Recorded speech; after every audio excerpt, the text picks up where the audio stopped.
আজকের ভিডিওটা আমি তৈরি করেছি শুধুমাত্র আমার অনেক একটা প্রিয়জনের ভয়েস শুনে আমি অনেকটা দিন কাটিয়েছি, কিন্তু আজকে আমার তার সাথে দেখা। বিসমিল্লাহির রহমানির রহিম। আসসালামু আলাইকুম।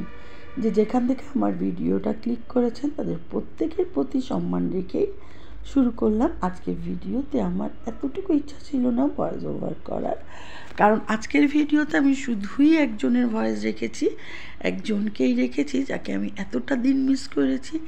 ইনশাআল্লাহ আল্লাহ রহমত করলে, আল্লাহ চাইলে আজকে তার সাথে আমার দেখা হবে ইনশাআল্লাহ।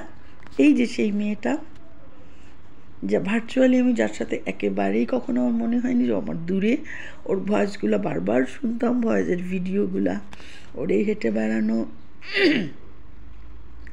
সত্যি একটা মায়ের কাছে যে তার সন্তান কত প্রিয়, ঠিক এগুলা দেখলে আমার সেই মাগুলোর জন্য কষ্ট হয় যে মাগুলো ছেলে হারা হয়েছেন, মেয়ে হারা হয়েছেন। তারা কী নিয়ে বেঁচে আছেন, তাদের মনের কষ্ট হয়তো কেউ বোঝাতে পারবে না। প্রতিটা মেয়েকে একসময় ভাবে মাদেরই আসলে পর ভাবতে হয়। আমার মেয়েকে বিয়ের পর আমি যখন বলেছিলাম, মা ওই বাড়িটা এখন তোমার মেইন অ্যাড্রেস, এটা এখন তুমি এ বাসার গেস্ট, ও মাইন্ড করেছিল, মা আমি আমার বাড়ির গেস্ট। তাই আমি বলেছিলাম তুমি তোমার বাড়িই রয়েছে, কিন্তু তুমি আমার বাসায় গেস্টের মতো আসতে পারবা, সেভাবে আর কখন থাকবা, তারা চাইলে থাকবা। তো ভিডিওটা দেখতে থাকবেন, সবাই ভালো থাকবেন, বদনজর থেকে দূরে থাকবেন। আল্লাহ হাফেজ। অনেক মজা ছিল তোমার বাইরে পাপা আনতো, যে কি জানি চাপ চিনি, ওই যে সায়ানের একটা চাপ, সেই রকম। মা ও চাকরি ওইখান দিয়ে ওর চলে, ব্যবসাটা বন্ধ হয়ে যাচ্ছে। কেন? ওই ফ্রিতে দেখে লাভ হচ্ছে না না, ও বিক্রি হয় না, তুমি হচ্ছে তাও আবার ফ্রিতে দেয় কেন?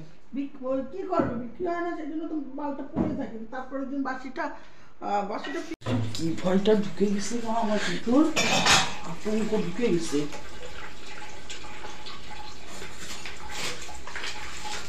যে তুমি, আমি তো এরকম এত দুধ দিয়ে বানানো মেয়ে। মা স্যান্ডউইচের জন্য মায়া লাগে মা।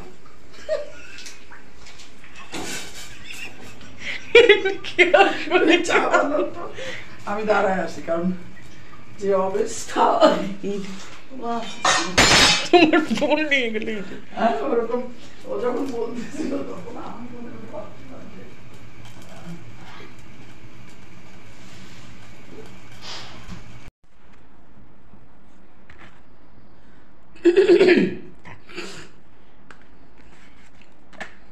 টমেটোগুলো ফ্রিজে রেখে দিই, আর ওইটা জালিটা দিয়ে ঢেকে দাও।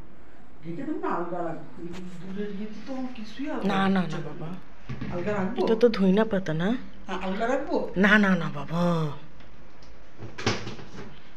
তুমি তাও কি করে মা? এটা ফ্রিজে রেখে এই যে টমেটোটা ফ্রিজে দিই। ভাই ঘুমাচ্ছে, সাংসারিক কাজ দেখুন আমরা কখন করি। আমাদের কাজ রাত্রে চা খাচ্ছি মামে,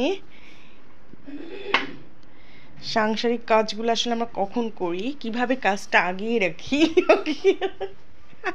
কাঁদছো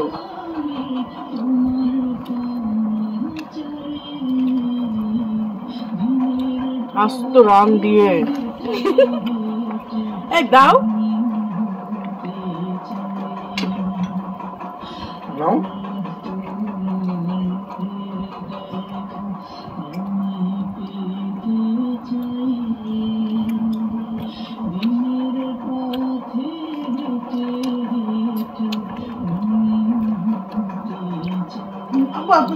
তুমি ফোন দিও তো, বাসটা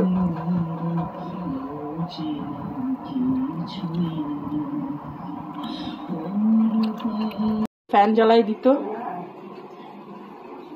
খুব মজা হবে মনে হচ্ছে।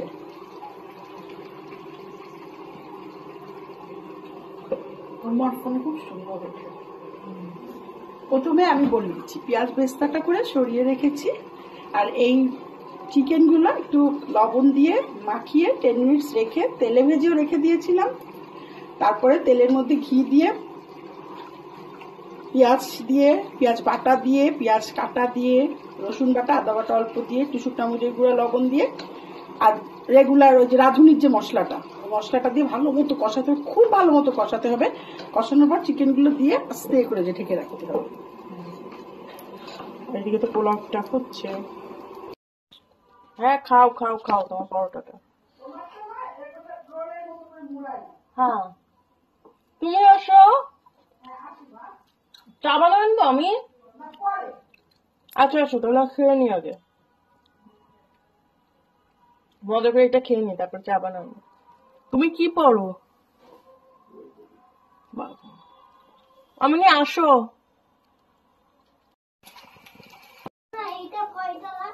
এই যে আমার মামনি খাবার বেড়ে দিচ্ছে আমার বান্ধবীর জন্য। কার জন্য? সামনে দিবানে আসবে। ও তুহিন ভাইয়া, তুহিন ভাই খাবে নাও খেতে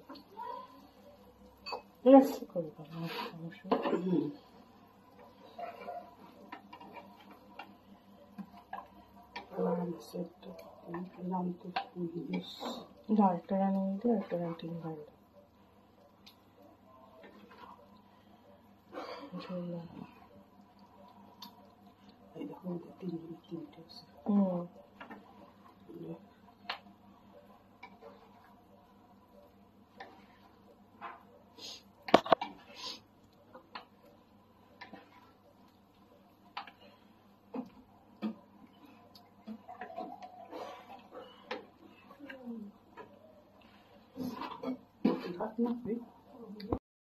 হাজবেন্ড আসার সময় এই যে কি কিনে আসছে দেখুন, কমলা, সরি এটা তো আপেল, এইটা কমলা আর কি এগুলো নিয়ে আসছে আসার সময় আমার ফ্রেন্ডের হাজবেন্ড। আসসালামাইকুম সবাইকে। এই যে আজকে হচ্ছে ইফতারি আমাদের বড়মার বাসা থেকে দিয়েছে, পোলাও, মাংস, চিকেন, আর এদিকে হচ্ছে সালাদ, ডিম, শসা, সালাদ, মানে আজকে রিচ ফুড বলতে গেলে আমাদের ইফতারি। আর আমার তো খুবই পছন্দ খিচুড়ি, বিরিয়ানি, যে কোনো ধরনের রিচ ফুডই আমার অনেক বেশি পছন্দ। তাহলে আমরা এখন ক্যামেরাটা অফ করি, কারণ হচ্ছে এখন প্রায় ইফতারির টাইম হয়ে গিয়েছে।